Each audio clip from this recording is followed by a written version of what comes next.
Sä petit tutkijan, sä petit syyttäjän ja tuomarin sait ne uskomaan. Se on taito sun suurin ilman todisteita.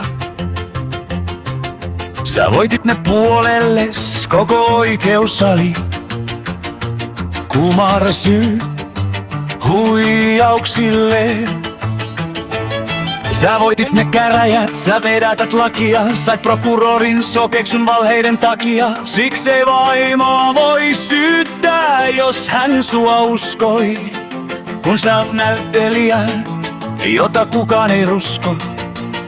Mut sä et oo kunkku, sä oot pelkkä rotta, joka pelkää, et joku sano totuuden totta.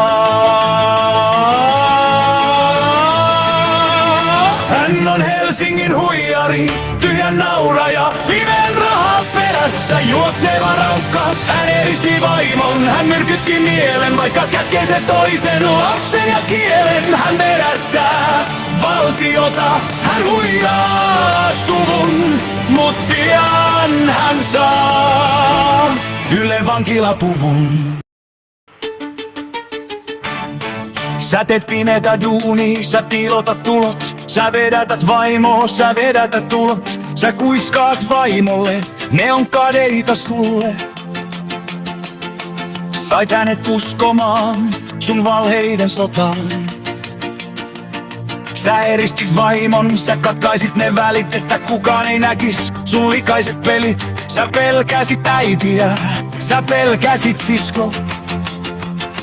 Sillä totuus on myrkkyä sun valheiden kiskoin. Nyt sisar ja äiti on porttien takana, kun sängyssä makaa se suurin pakana.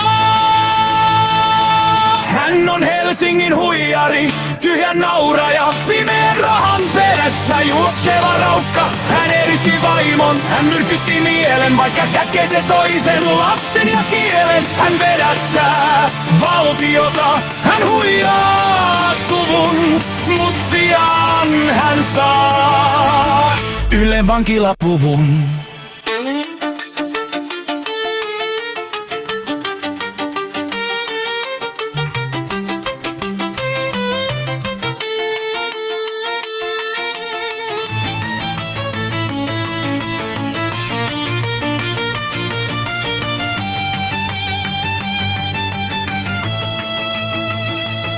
Mut sumu jo helvenee, valo päälle lankeaa. Sun valheiden verkko alkaa viimeinen katketa. Jos sä voitit oikeuden, jos sä vedätät maan, se ei tarkoita sitä, että voit jatkaa ainiaan.